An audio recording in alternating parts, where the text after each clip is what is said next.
ឃុំក្រាំងក្នុងឃុំរវៀងស្រុកសំរោងខេត្តតាកែវអំពីបញ្ហាដែលបងប្អូនកម្មការនីបាទនាំគ្នាតវ៉ាហើយយើងមិនដឹងថាតវ៉ារឿងអ្វីទេបងប្អូនណាបាទនេះគ្រាន់តែគាត់មានបឋមដែល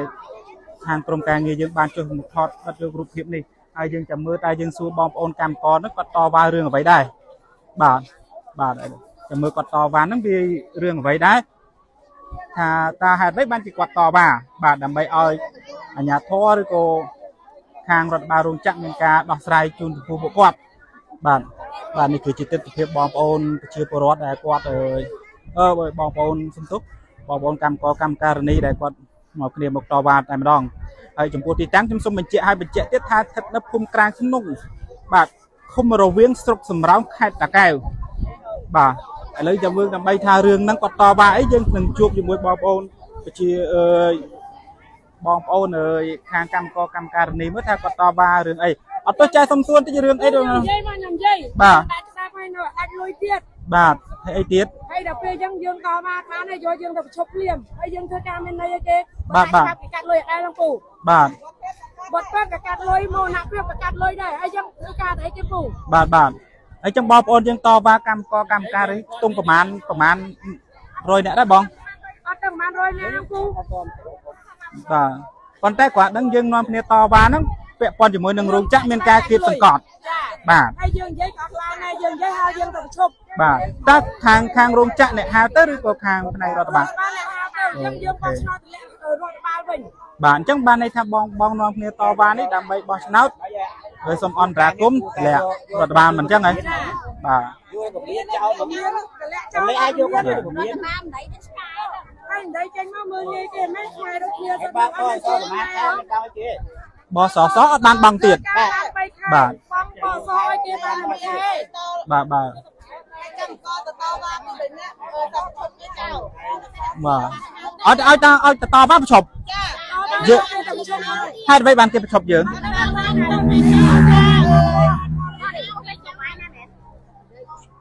អញ្ចឹងបានន័យថាដល់ពេលខ្ញុំចង់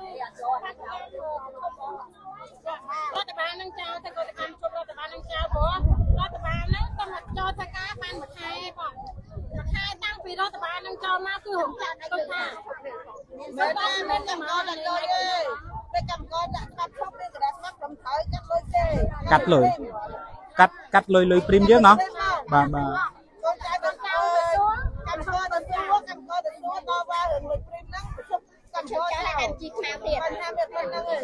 បាទចាចេញមកមើលចោលឲ្យគាត់ឃើញចា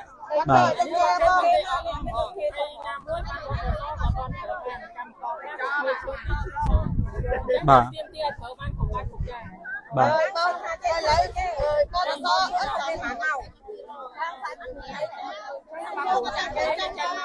ចុះយើងនៅខាងហ្នឹងមានខាងណាជួយអន្តរាគមន៍ជួយរកដំណោះស្រាយយើងនៅមាន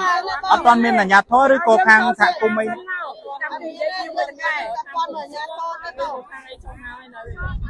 ខាងទីខាងអីអត់ទាន់មានឬក៏គាត់អត់ទាន់ដឹងរឿងណោះបាទខ្ញុំទេអញ្ចឹងមានអ្នកដែលបាទនឹងបាទឈប់គាត់ឲ្យដាក់ជីខ្មៅទៀតបាទឈប់ឲ្យដាក់ជីខ្មៅទៀតអូខេ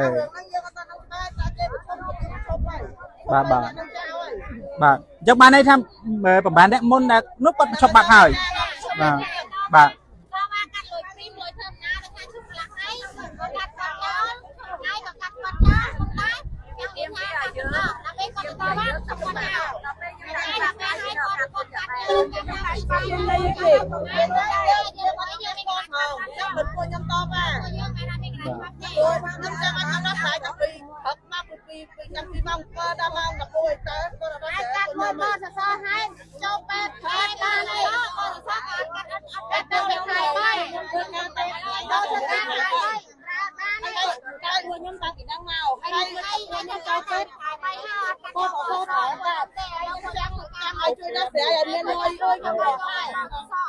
ខ្ញុំចង់ឲ្យមានដោះស្រាយឲ្យមានលុយ50000ដុល្លារ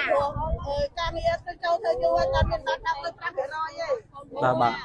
ហើយចុះលើខាងក្នុងនេះគេឲ្យយើងចូលការធ្វើការធម្មតា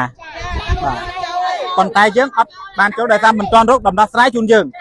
បាទអូខេបាទអរគុណអញ្ចឹងបានន័យថាខាងក្នុងគេឲ្យយើងចូលតែយើងចាំរកដំណោះស្រាយសមរម្យសិនបានយើងចូលធ្វើការបាទអរគុណ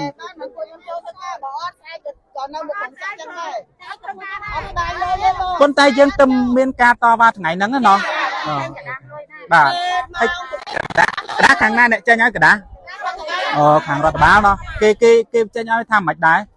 កម្មករឈប់ថ្ងៃដាក់ច្បាប់ក៏ដាក់លុយព្រីមអញ្ចឹងណោះថ្ងៃក៏ដាក់លុយព្រីមមួយម៉ោងដាក់លុយព្រីមអូចាត់ថាប្រេងកម្មមកទៅបាទដាក់ច្បាប់ដែរក៏ទៅបីដាក់ច្បាប់មានតែបានលុយភាព